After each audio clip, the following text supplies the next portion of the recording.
One of the tools that's included with Word is the ability to do what's called a mail merge. What a mail merge does is it lets you take information from another file, usually going to be an Excel file or data you enter in to Word itself, and then merge that with an existing form letter to personalize it or to provide specific information to each recipient. So you can also use it to produce personalized emails and send it out through Outlook, because Word is, of course, designed to integrate with other Microsoft Office products, including Outlook. So here I've got a generic form letter that I'm going to want to turn into a personalized letter, send it out to individual recipients and say, "Dear Mr. Jones," etc. Maybe a little bit more than just saying to whom it may concern. This is fairly easy to do still in Word. So what we do is we go to the Mailings tab, and you'll find that we have Start a Mail Merge. And if you drop this down, you'll be able to see you can do letters, email messages, envelopes, etc. We are actually just going to do letters, so we don't have to pick anything here. The first step we need to do is we need to select the recipients. Who is this going to?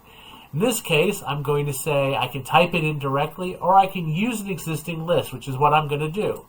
So I'm going to choose this, and I'm going to navigate to where my data source is. In this case, it's going to be on the desktop in a folder called Mail Merge. And here is my Excel sheet. It doesn't even open Excel. You don't have to have it open in Excel. You don't have to open the file unless you want to adjust it. But you're going to need to make sure that you have it formatted up with headers that explain what each column is, like a good table. We'll see what that does. So in this case, I'm going to pick out the sheet that it is. In this case, there's only one sheet in this. And it says, first row of data contains column headers, which is something we want to do. You click OK, and it's set up. And now I'm going to look at editing my recipient list. And this lets me see who is this going to. You can see my data source. It's from my file called trustees.xls. Last name, first name, title, company address, address to, city, state, and postal code or zip code. We can select this and we can edit it if we wanted to. If we needed to edit any of this, we wanted to make a new entry. Generally what we're going to do is we'll have this all organized ahead of time. So we can also click this and say sort. And sort is going to let us then set up a sort. So I want to sort by city and then state. Or better yet, order by state and then city. A common thing would be to sort it by postal code. So this way we can, use mailings.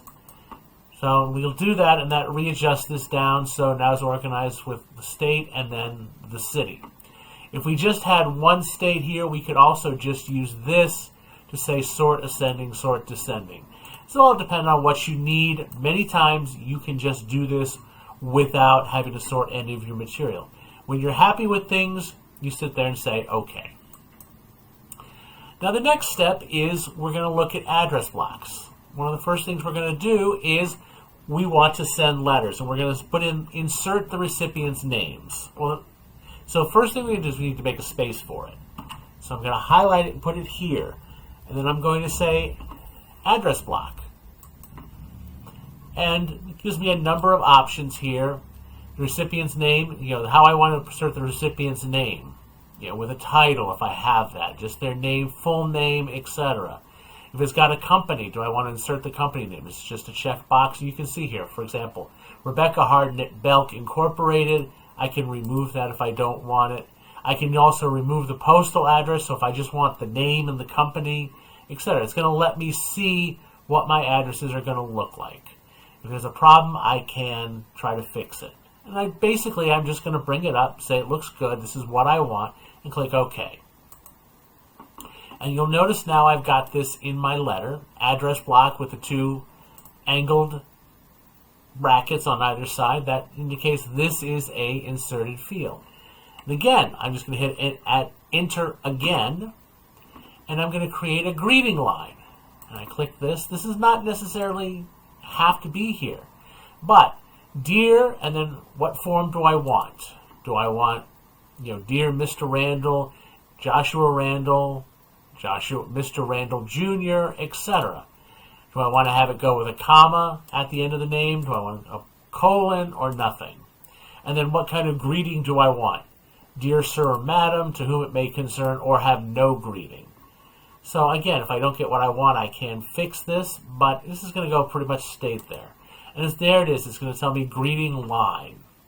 If I had other data, for example, a specific email address or something specific to each of the persons, I could go in and I could say insert merge field, and then have it add in a certain item.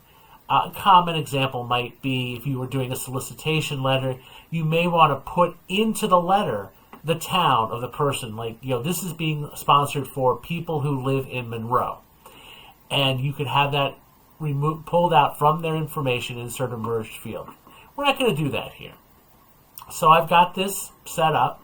Pretty straightforward, just the date, who it's going to, and a greeting line, and then my body, which already exists. So the next thing I can do is I can find the preview my results. And that's going to show me what my letter first one looks like. And there's a problem here because I've got too much space.